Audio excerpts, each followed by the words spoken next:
იუსტიციისა და სამოქალაქო ინტეგრაციის საკითხებში აფხაზეთის მინისტრის აპარატის ორგანიზებითა და იძულებით გადაადგილებულ ქალთა ასოციაციის თანხმობა აქტიური ჩართულობით ბავშვთა უფლებების შესახებ ცნობიერების ამაღლების თაობაზე შეხვედრა გაიმართა. პროექტის მიზანია აფხაზეთის კონფლიქტის შედეგად დაზარალებული 15-დან 17 წლის ასაკის 60-მდე დევნილი მოზარდის ცნობიერების ამაღლება და ამ საკითხზე ინფორმირებულობის გაზრდა. შეხვედრაში საქართველოს გენერალური პროკურატურის პროკურორი, დანაშაულის პრევენციის, არასაპატიმრო სასჯელთა აღსრულებისა და პრობაციის ეროვნული სააგენტოს დეპარტამენტის უფროსი და არასრულწლოვანთა რეფერირების ცენტრის უფროსი მონაწილეობდნენ.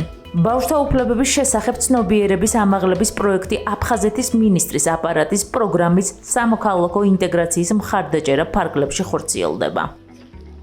არასამთავრობო ორგანიზაცია, ქალთა ორგანიზაცია თანხმობის ჩართულობით ვახორციელებთ საინფორმაციო კამპანიას უკვე დედაქალაქში, რომელიც გულისხმობს ბავშვთა უფლებების შესახებ მათი მეტად ინფორმირებულობას, როგორც არის ბავშვთა უფლებების კოდექსი და ყველა ის თანმდევი დოკუმენტი, რომელიც ჩვენ აქ ქვეყანამ შეიმუშავა. საქართველოს პროკურატურა აფხაზეთის ავტონომიური რესპუბლიკის სამინისტროს აპარატის მიერ ორგანიზებულ რამდენიმე შეხვედრაში ჩაერთო და ძალიან სასიხარულოა მსგავსი ტიპის შეხვედრები, რადგან ბავშვების მიერ საკუთარი პასუხისმგებლობის გაცნობიერება, მართლშეგნების დონის ამაღლება ნამდვილად მნიშვნელოვანია, რომ მომავალში მივიღოთ მაღალი მართლშეგნების მქონე საზოგადოება. როდესაც გააჩნდა იდეა, რომ ბავშვთა უფლებების კუთხითაც გვეთანამშრომლა მინისტრის აპარატთან, რა თქმა უნდა ეს მისასალმებელი იყო, ვინაიდან მიგვაჩნია, რომ მოზარდებმა აუცილებლად ადრეული ასაკიდან უნდა იცოდნენ საკუთარი უფლებების და რა თქმა უნდა მოვალეობების შესახებაც.